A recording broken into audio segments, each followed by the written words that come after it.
inflation refund and a proposal for free universal meals for all New York students. Let's listen in. First of all, I want to thank our clergy for reminding us of the presence of God in our lives. Amen to that, right? Amen.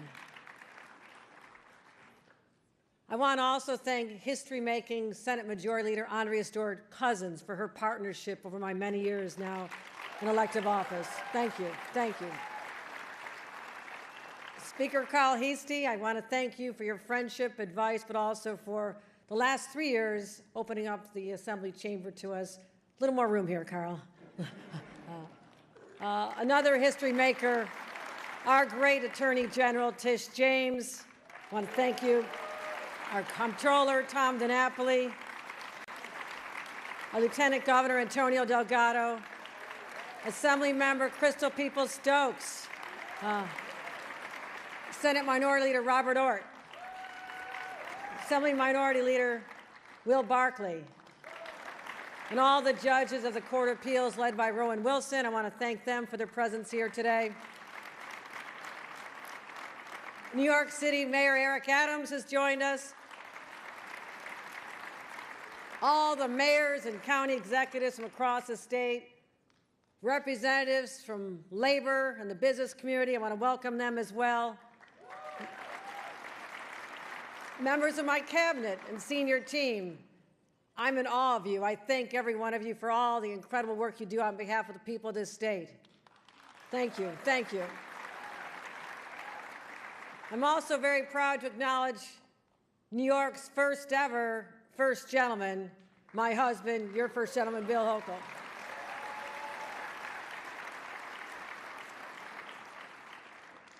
My fellow New Yorkers, as we reflect on the state of our great state, the Empire State, two things are very clear to me. Our future depends on the ability of every family to afford the essentials of life and our ability to protect the safety and security of our residents. But we will not achieve these goals without a fight. So my commitment to every New Yorker is this: your family is my fight.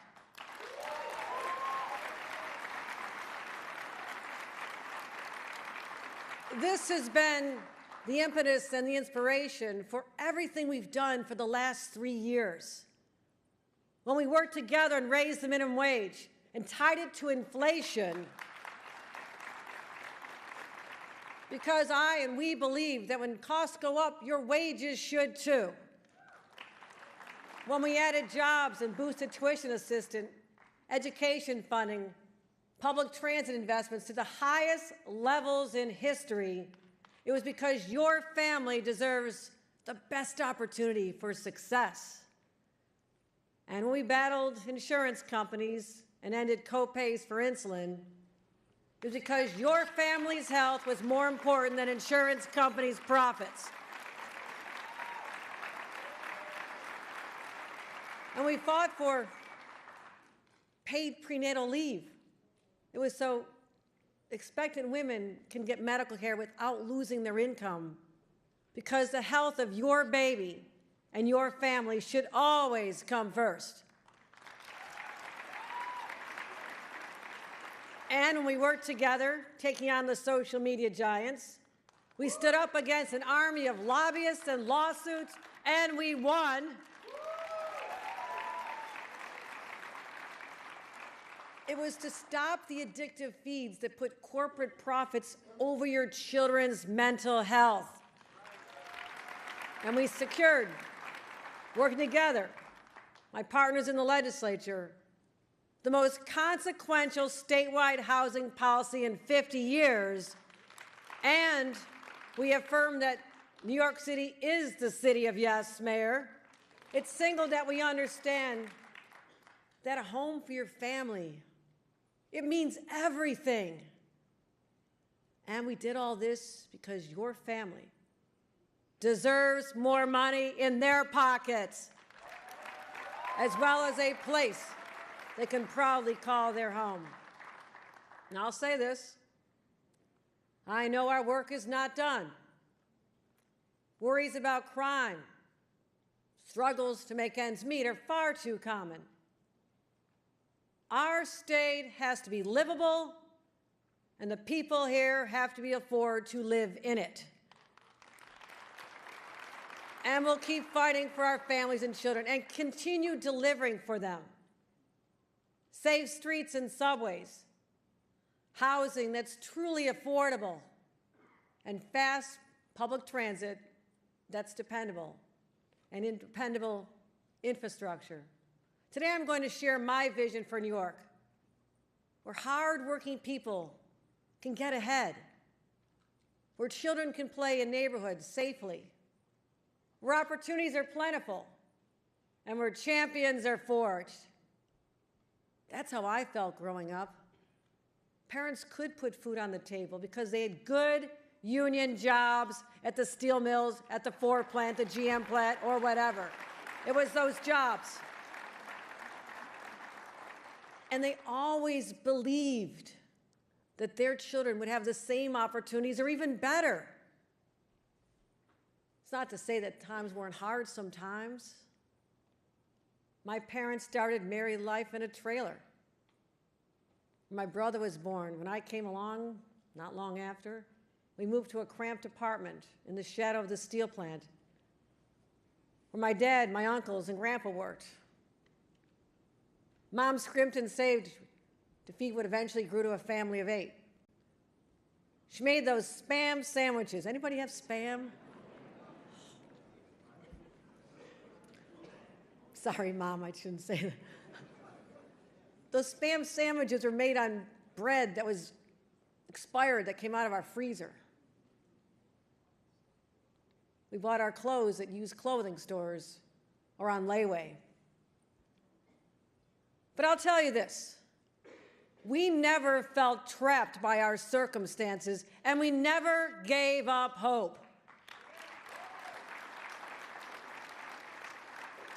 Let me give you an example. When I was 13 years old, kind of the time of the British invasion and Twiggy, you're all too young, I get it. But I had my eyes on this very stylish red plastic raincoat. Yeah, it was cool back then. It was in a women's store on Main Street. It was an extravagance that I knew I could never ask my parents to pay for. So I saved every penny I could babysitting, 50 cents an hour. It took months, but buying that coat with my own money felt like such an achievement. Proof to a young teenager that with hard work and perseverance, anything was possible. But a few years later, that store and many of the stores around it went dark. The Five and Dime, the soda counter, the last of the remaining clothing stores were all gone. It was the 1970s. Inflation was at 13%. Crime was out of control. Factories were shutting down. Our land, our air, and our water were so polluted. The world was changing. So many communities lost that factory, took the hit, and struggled to get back up.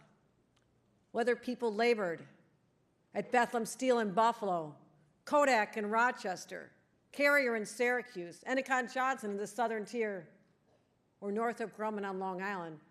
Over the years, people just felt so betrayed. They had done everything they were supposed to do, but the jobs left. Every single one of my 5 siblings wanted to stay and had to leave home because jobs were more plentiful in other states. That really hurt.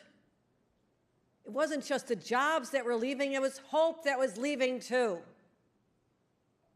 I tell you this not to give you a history lesson, but to reinforce why these fights are so personal to me. And I feel like this happened just yesterday, and this is not history. It's the same way the millennials felt in 2008, 2009, 2010, when the Great Recession undermined their futures.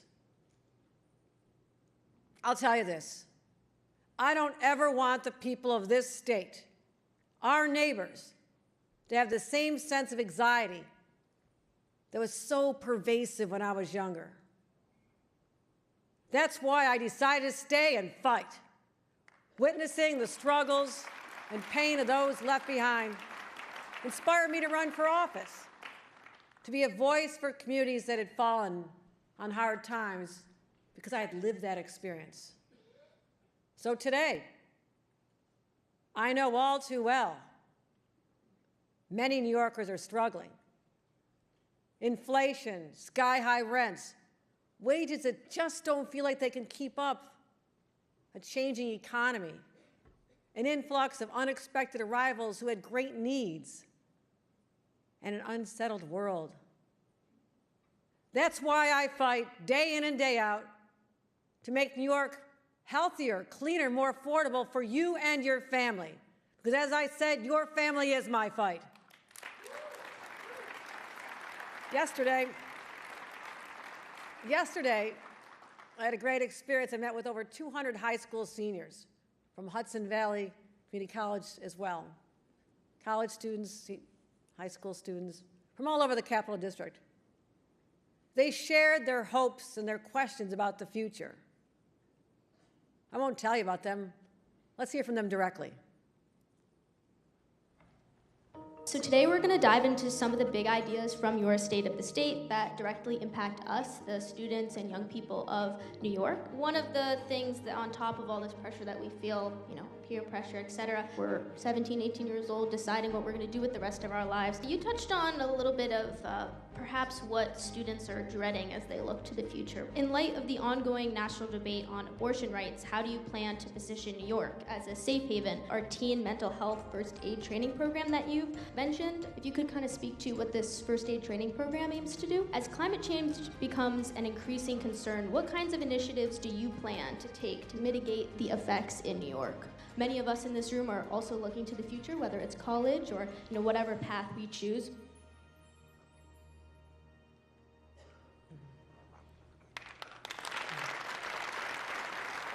My visit yesterday was a reminder of who we're fighting for, and that we must show them, these young people, that they can thrive here, that this is where their future is. Let me say this. A state of the state can be full of flowery rhetoric and still fail to address the needs of the people. I believe it needs to be much more than just lofty words. It should be a concrete blueprint that'll deliver actual results that people will feel. That's what New Yorkers expect, and that is what you'll see here today. A bold, actionable plan for 2025 that addresses affordability and public safety head-on. Let's start with affordability. And how we all plan, and I plan, to put more money back in your pockets. First, I'm calling for a sweeping middle-class tax cut, benefiting 8.3 million taxpayers making less than $323,000.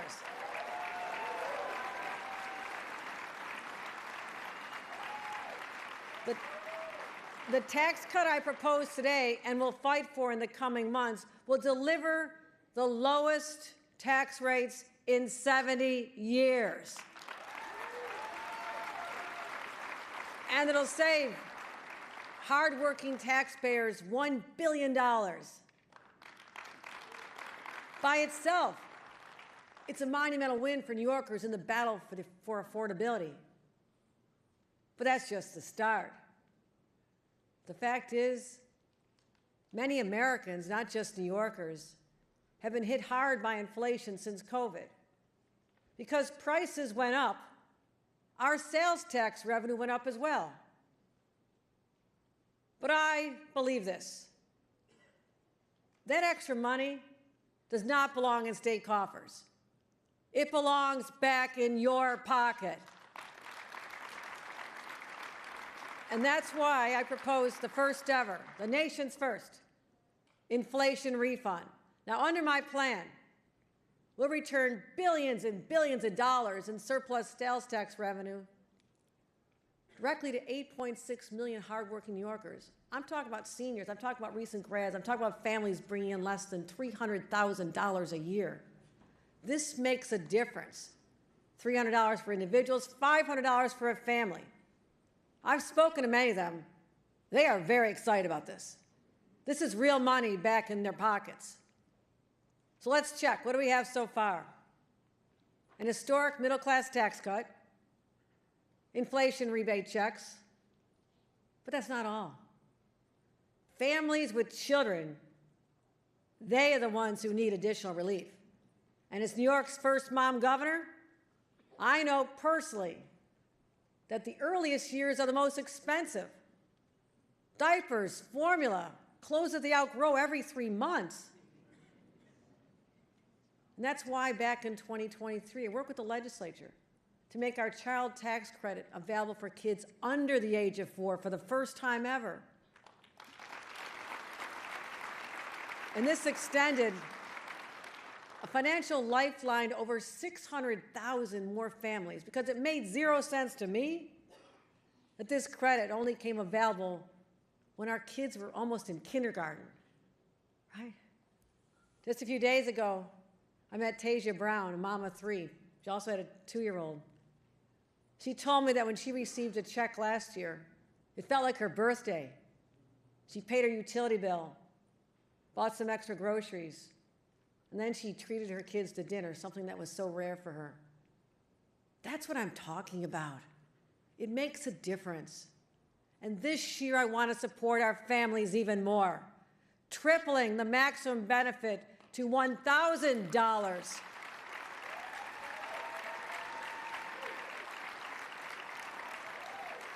$1,000 for babies and kids up to 4, and in 2026, we'll boost the credit for school-age children even higher to $500. For parents, it's more food on the table, more supplies in the backpack for 2.7 million children. If you think about it, it makes good economic sense. Every dollar invested in the child tax credit will generate $1.25 in economic activity. That's spent in local stores, spent in our local businesses. Now, there's another huge driver of costs for families that we need to confront. Child care. Yep, oh yeah. Daycare costs over $21,000 a year. Now, if you're making minimum wage, it doesn't add up. That cost is 155% higher than a public college tuition in our state. It's like paying a second rent for so many families. And I know how hard it is to make life work without child care because I lived it. When my kids were young, I had to leave my job because I couldn't find accessible, affordable child care. I loved that job and everything I worked for. I didn't know if it would be derailed. I ended up okay. We're good. But I didn't at the time know I'd get my career back on track, and so many moms across the state of New York feel the same way. They can tell the same story. I want to partner with the legislature to put our state on a pathway toward universal child care. That really matters.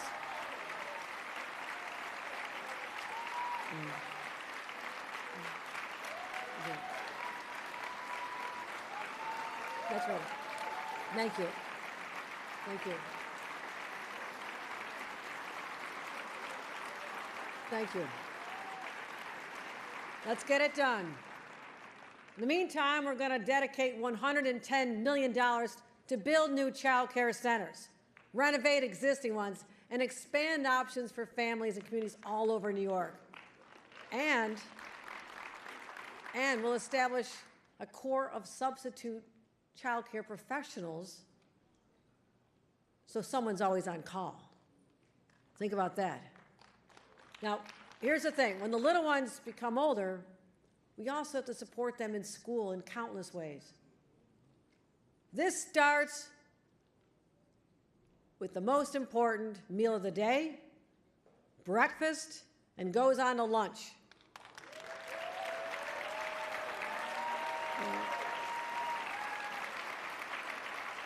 The research is crystal clear. The children who grow up hungry score lower on tests and underperform. Think about it as adults, when you're hungry, your stomach's growling, you're not performing your best even at work. It pains me to think, as a mom, it pains me to think that little kids' stomachs are growling when they're sitting in school and they're supposed to be learning. In the wealthiest nation in the world, this can no longer be tolerated. Not in America, and definitely not in the great state of New York.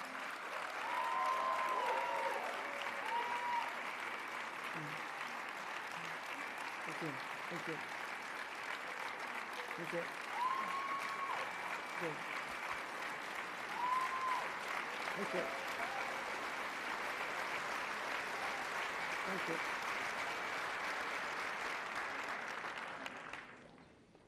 Under my proposal, every child will get free breakfast and free lunch at school, so children who are in need are spared the embarrassment and stigma of standing out among their peers. That is now over.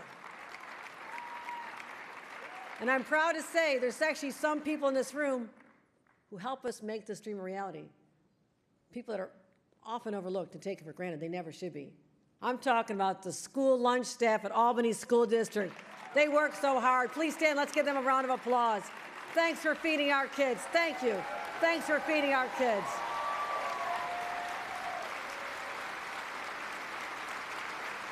Thank you. And parents, if you've ever had to get kids ready for school in the morning, can you imagine not having to worry about breakfast or lunch? That's a gift of time, the most precious commodity for harried parents, right? But let me mention something even better, the savings.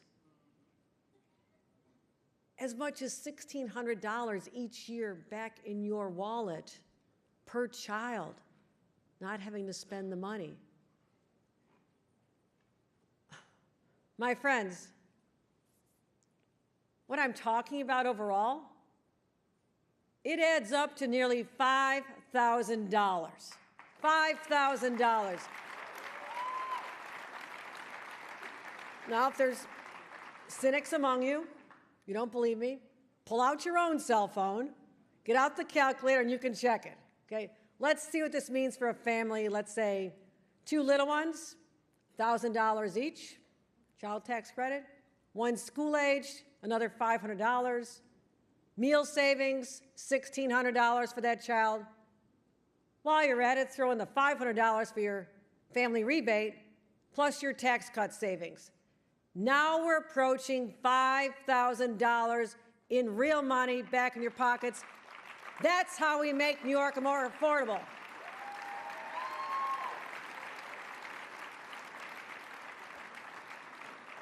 And we will never stop finding ways to put money back in your pockets.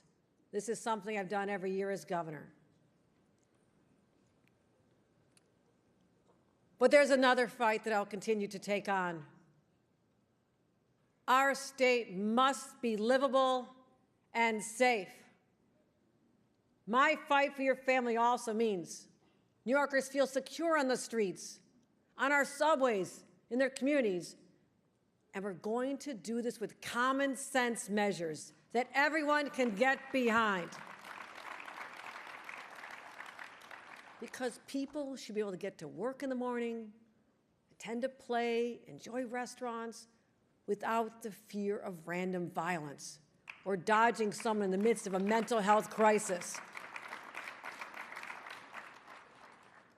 We cannot allow our subway to be a rolling homeless shelter. We've invested $1 billion already into reforming our mental health system, working with the legislature. They know how important this is. I want to thank them for partnering with me on that.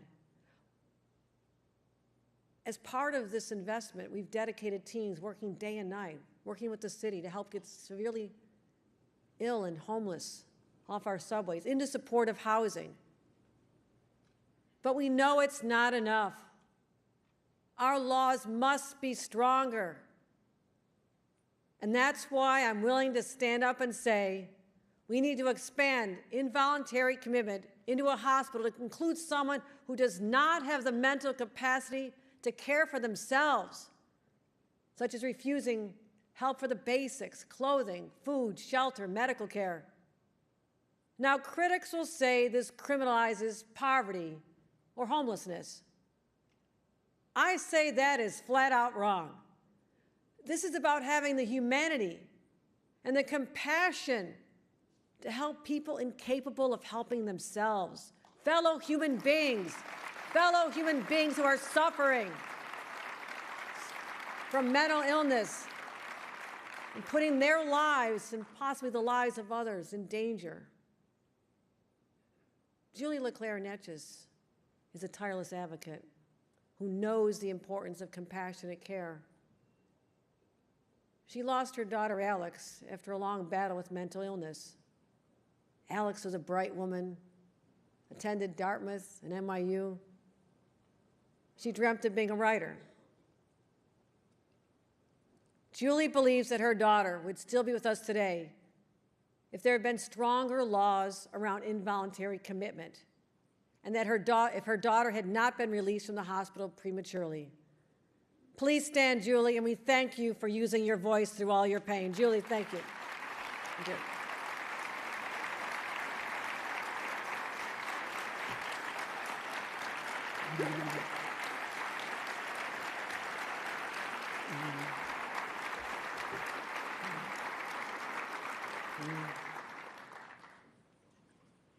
We also need to strengthen Kendra's law so those with serious mental health challenges can get into long-term treatment instead of cycling in and out of the system or living on the streets. I know the phrase involuntary commitment reminds people of the prison-like institutions of the past, but that's not the objective of these proposals. We're in a different time now. As a result of our policies over the last 3 years, we've reshaped our mental health system with more doctors and more beds, more effective treatment options, and a more compassionate attitude toward care. Let's just be honest with ourselves. There's nothing compassionate about letting people suffer without treatment on the streets. And there's nothing compassionate about letting people put themselves or others at risk. Nothing compassionate about that.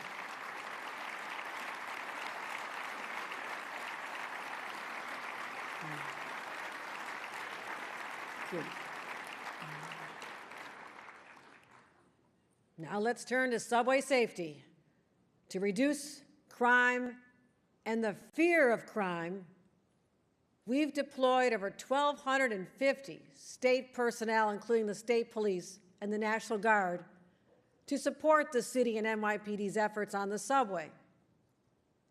And I insisted that every single subway car have cameras being used now to solve crimes. It's working.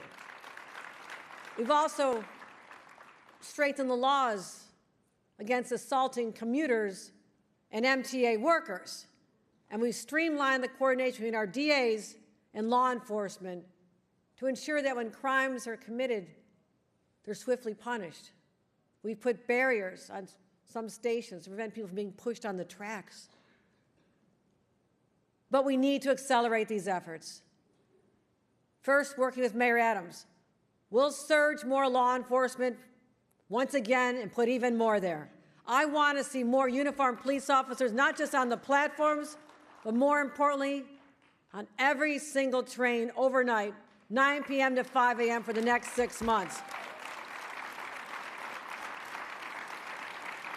And the state will support these efforts financially because we have to stop the chaos. The physical infrastructure must be made safer as well. At my direction, the MTA will be installing even more barriers in 100 additional stations. Also, bright LED lighting in every station by the end of the year.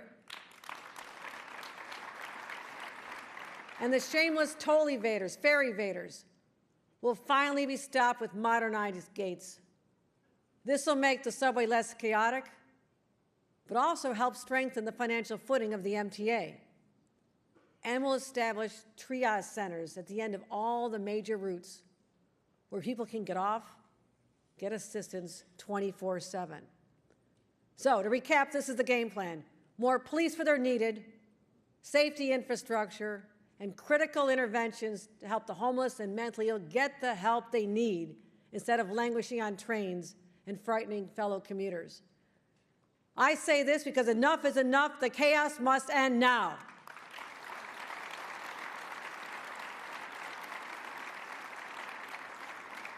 I also say, in continuing my fight for the safety of your family, I'm also cracking down on domestic violence, especially when it occurs in homes with children.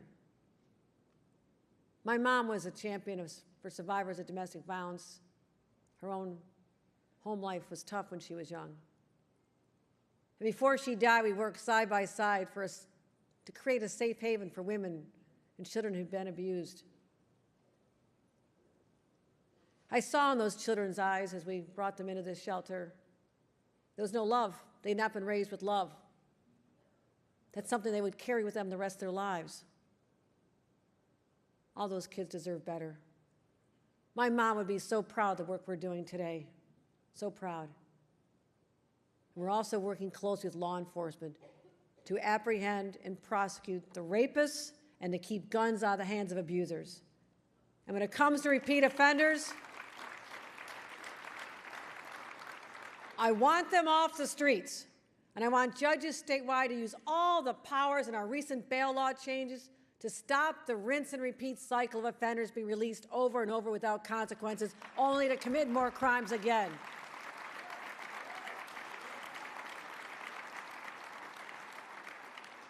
And I'll fight to finally close those loopholes that were created in our discovery laws that delay trials and lead to cases being thrown out on minor technicalities.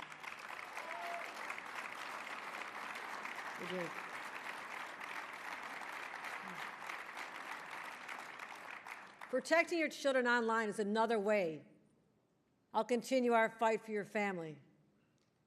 As I referenced earlier, New York was the very first state in the nation to shield young people from addictive social media algorithms, succeeding where other states had failed. We'll take on the new and evolving dangers and defend our kids against harmful AI bots posing as friends. This is part of our continuing effort to make youth mental health a top priority, including investing in mental health first aid classes and clinics in our schools. But to truly free our kids from social media, we must give them safe places to simply be kids. It's just common sense. That's why I'm launching the Unplug and Play initiative. We'll build new playgrounds. We'll create hundreds of new opportunities for kids to join music and drama clubs, join youth volunteer organizations, sports teams. These activities are transformative. Just ask Brian Hernandez-Lopez, who's with us here today. Brian wandered into the Ring of Hope Boxing Club in Schenectady at the age of 13. He told the coaches at the time, "I just need some way to defend myself." And he fell in love not just with the sport, but how it made him feel strong and hopeful, confident he could take on anything inside the ring and out. Today, Brian's finishing his associate's degree as a high school student while coaching younger kids at the club.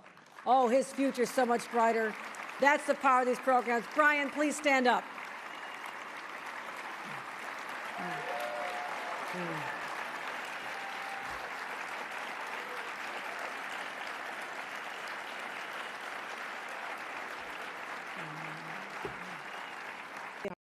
The agenda.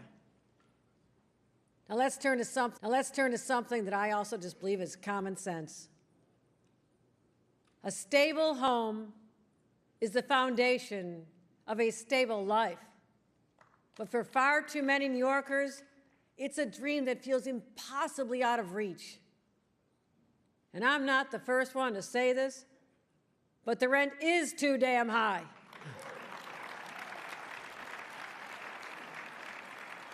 And that goes for people's mortgages as well. Housing is the #1 driver of our affordability crisis. And the only way to decrease housing costs is to increase supply. We need to build and build and build some more.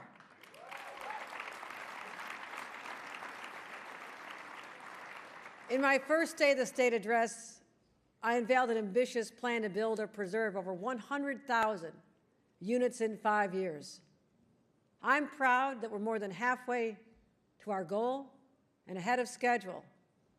But more needs to be done. Let's invest an additional $100 million on top of the $650 million we invested for pro-housing communities. This will target a home ownership strategy that includes $100 million to build starter homes and provided down payment assistance for first-time home buyers.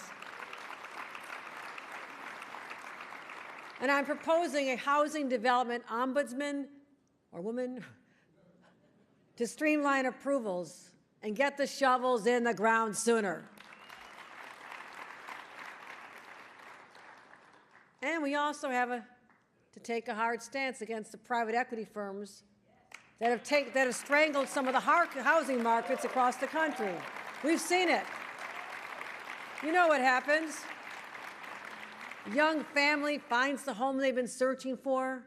They're so excited. They scrape together every dollar they have, and then they lose out to an all-cash offer from a faceless, nameless corporation with no connection to the community.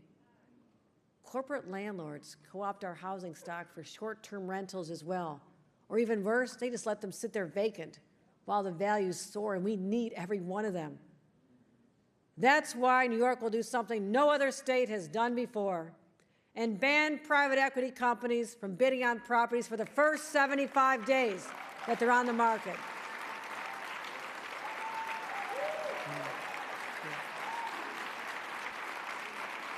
Thank you.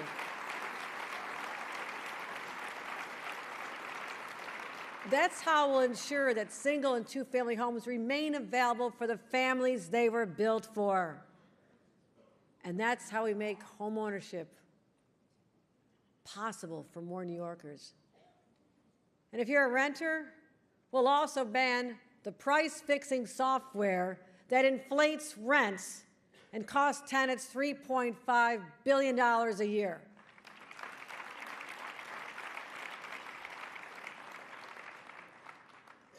As we've seen with our past battles, we can't unleash the full potential of the housing market without a fight. Seems like that's the way it is. Doesn't have to be, by the way, but that's what New Yorkers expect from us. I cannot and will not back down. We need to build more housing, full stop. And we're showing the same ambition in our investments in transportation, because our job is to get you where you need to go on safe roads and safe bridges and buses and trains and subways. And wherever possible, put more time back in your day. Just last week, I rode Metro North, walked around and talked to all the commuters. They were really happy to see me, I'm sure. No, actually, they're very nice. I told them I want to upgrade the stations and reduce commute times between Manhattan and Poughkeepsie, as much as 15 minutes each way. Now, if you add it up, that'll save commuters up to 130 hours a year. That benefits people like Helene Brown, who's with us here today with her nephew. She works at CUNY, commutes in every day from Yonkers. And I also think about all those Long Island Railroad riders I met on Friday. Talk to them about our strategy, including them as well. We have a lot to do. I love to build. I love transportation. I love infrastructure. We have a lot to do. And since I've become governor, we've been building the great public works projects, some decades in the making, and creating tens of thousands of good-paying union jobs, projects like the Gateway Tunnel under the Hudson, the largest funded infrastructure project in America today. We'll also extend the 2nd Avenue subway into East Harlem, eliminating a transit desert and creating access to better-paying jobs. And the Interborough Express to connect Brooklyn and Queens. We're making progress. Let's get it done. And reconnect communities like Syracuse that have been severed by I-81. We're almost done, almost getting there. And right here in Albany, the new Livingston Avenue Bridge. We're going to keep moving forward with this, as well as an entire package to help build up the great city of Albany. This year, I'm backing an MTA capital plan, and we must end decades of failure to make the hard but necessary investments in this critical infrastructure. Because if we come up short, the future of our transit system and the economic strength of our state is jeopardized. And we can't talk about the future without talking about education. It is the great equalizer, unlocking opportunity for all. Dad's college degree while he worked at the steel plant lifted my family out of their circumstances and opened the doors to better paying jobs.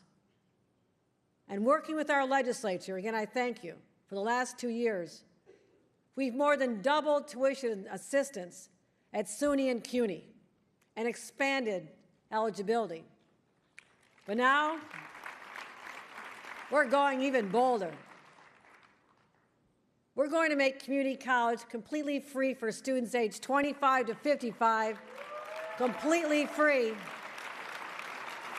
Everything, books, transportation, for those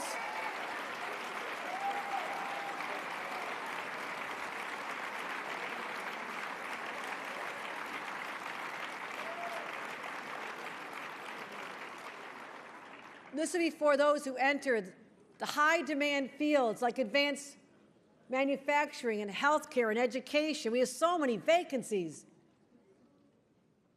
Think about this.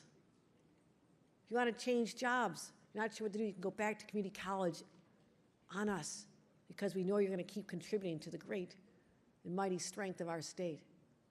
These are real savings for New Yorkers pursuing careers and puts money back in their pockets while helping us fill these critical jobs in these essential industries. And we will never forget that New York small businesses are the cornerstone of small communities and large communities alike. I know this from having helped my mother and sister start their own small businesses. I understand the challenges they face. And we must create an environment where small businesses feel that the government is not on their backs, but on their sides. Help them prosper and grow. Now, the Industrial Revolution galvanized cities all over the state. I spoke of that. But that economic progress came at a heavy cost. Factories spewed waste and chemicals into Lake Erie. I saw it. I smelled it, stepping over the dead fish on the beach before we went swimming. Yeah, it's a wonder I'm here today. I know this. But today, as we usher in a new innovation revolution, we must learn from those mistakes. And we need look no further than the deadly fires in Los Angeles, a reminder of how fragile our world truly is and what the future will hold if we sacrifice Mother Nature on the altar for profit. Our hearts go out to everyone in California who's lost homes, lost loved ones. And I'm grateful to the firefighters there and the firefighters we have in the state of New York who work 24-hour shifts. They defend their communities from the walls of fire. Thank you to our firefighters. Thank you, thank you, thank you. We appreciate you so much. Thank you. Thank you.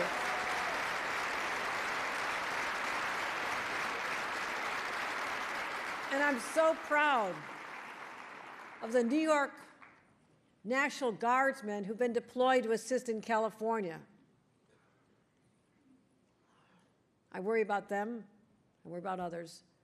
So please join me in a brief silent prayer for the return of them safely and how this community can heal. It's been devastating. Today, we have one of our own brave firefighters here with us, Chief Alex Nichols. Just a few months ago in the Catskills of all places, he was on the front lines battling one of the worst wildfires our state has ever seen. Thank you. Thank you for your courage today. Thank you. Please stand up. Thank you, Alex.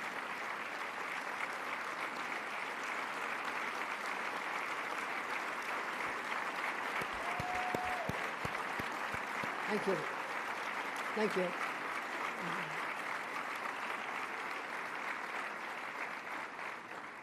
We appreciate you so much.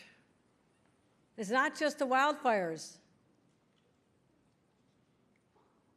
Just since I've been governor, we've experienced record heat, droughts, floods, tornadoes, blizzards, and hurricanes. It's a lot. And I want to thank all the emergency personnel across our state and our commissioner and everyone else who gets to just doing everything they can to save lives and property. But my fight for your family also means this. We must prevent these catastrophes from becoming our new normal, because we are the first generation to truly experience the effects of climate change, and we are the last generation that can do anything about it.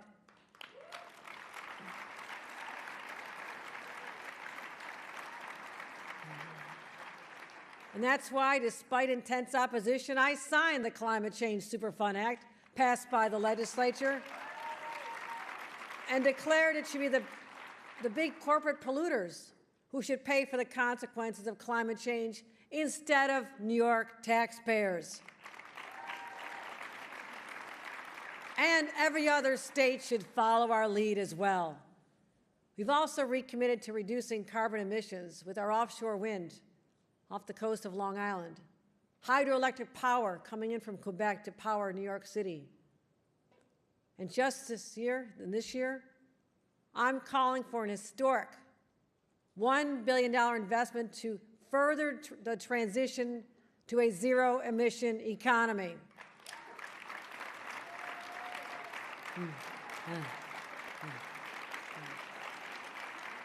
We're going to build power-ready sites for green industry. This is the same kind of effort that helped us land Micron and their historic $100 billion investment, which creates 50,000 good-paying jobs in upstate New York. That is the economy of the future. Microchip fabs, data center, and the supercomputers that power AI, they all need tremendous amounts of energy. And to support these industries, we've already started developing additional strategies, like advanced nuclear microprocessors. This is a good investment because artificial intelligence alone is projected to drive $320 billion of economic growth in our state by 2038. It's already transforming fields from agriculture to medicine. And that's why last year we launched Empire AI to build the most powerful supercomputer in the country for academic research, and it's already happening. Thank you to the legislature for supporting this. It's all part of our effort to create a sustainable economy that can withstand the test of time, because there is no plan B if we fail. Why is this so important to me? because my fight for your family includes making sure your kids and grandkids can have the jobs of the future right here in the state of New York, powered by clean energy.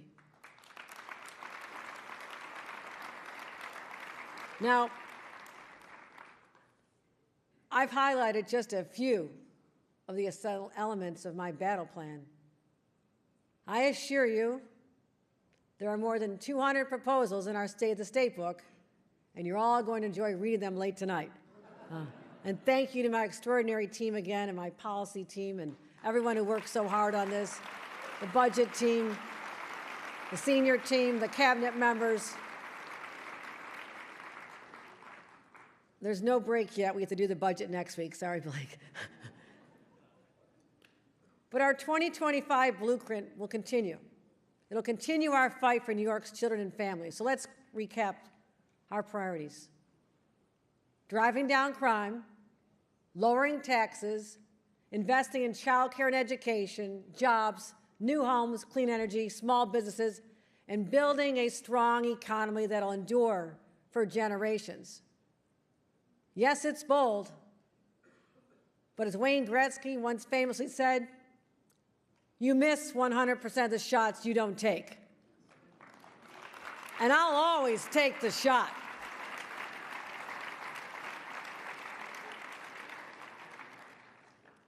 I've spoken a lot today about families, the shots I've taken and will continue to take. And that caused me to think about my own family, especially my father, who died unexpectedly when I was heading off to Israel in the wake of the October 7th terrorist attack. Right before I was heading into a war zone, I wasn't sure if I should call him and make him worried about me, but I decided to call. And it ended up being my final call to him. He said, "Dolly, I'm so proud of you, but keep your goddamn head down." That was my father. But I'm sorry, Dad. I can't keep my head down. Because you taught me you don't keep your head down. You charge into the necessary fights. And as you always said, when the going gets tough, the tough get going. You compete, and you compete hard. And among the values that my parents instilled in me, most importantly, is you always fight the good fight. It is that fighting, competitive spirit of New York that makes us all so great. We see that spirit in the greatness of our champions, like the New York Liberty. Well, the leader knows they went from playing before a few thousand fans at the Westchester County Center to 3 years later becoming national champions in front of wildly enthusiastic sellout crowds, cheered on by those incredible timeless torches. We see it in the Buffalo Bills. Written off after a long 17 years of a playoff drought, now poised for greatness, with our own MVP, Josh Allen, leading the charge. Uniting New Yorkers everywhere to believe again. But it's not the winning that defines the champions. It's what they do when they get knocked down, getting back into the fight. And it's not just our star athletes who embrace that competitive spirit. It's embedded in the DNA of everyone who calls themselves a New Yorker. Because we're tough, we're gritty, we're resilient, proud, undaunted in the face of adversity. This is the New York I've witnessed in every corner of this state. I'm in awe of the strength of our families, our seniors, our students, our teachers, our farmers, our veterans, our entrepreneurs. And as Jillian Haynesworth said in her poem, in our home, the sun always rises. Yes, it does, Jillian. The sun always rises in New York. And I'm proud to lead this state through adversity. 3 years ago when I took office, our state was in crisis. We had to take decisive action to right the ship. And despite the many challenges that we see on the horizon, that sun is still shining. We see it in the more than 1 million new businesses that have opened across our state since I took office. 740,000 new jobs, private sector jobs created that we've added. We see it when our LGBTQ+ community feels safe to be themselves.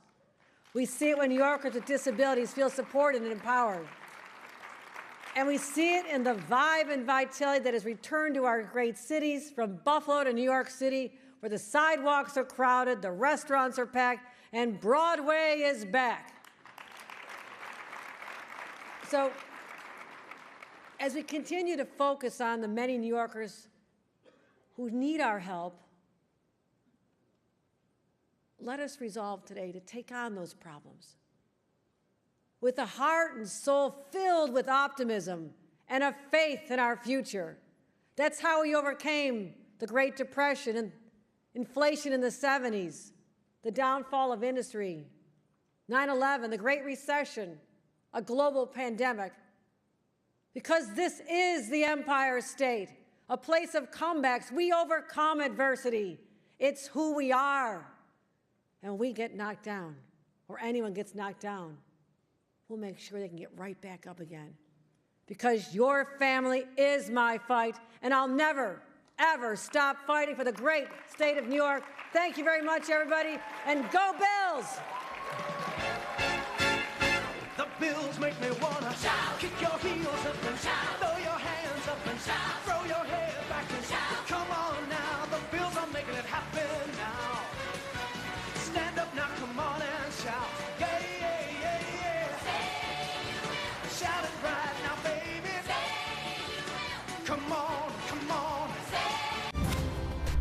This has been breaking news. Good morning. It is going to be a cold and blustery day today. Highs about 10 degrees below what they were yesterday, and winds are gusting 25 to 35. The real feels will be a whole lot colder than that 32-degree reading for a high today and this afternoon. Expected to feel more like the teens and low 20s. You'll note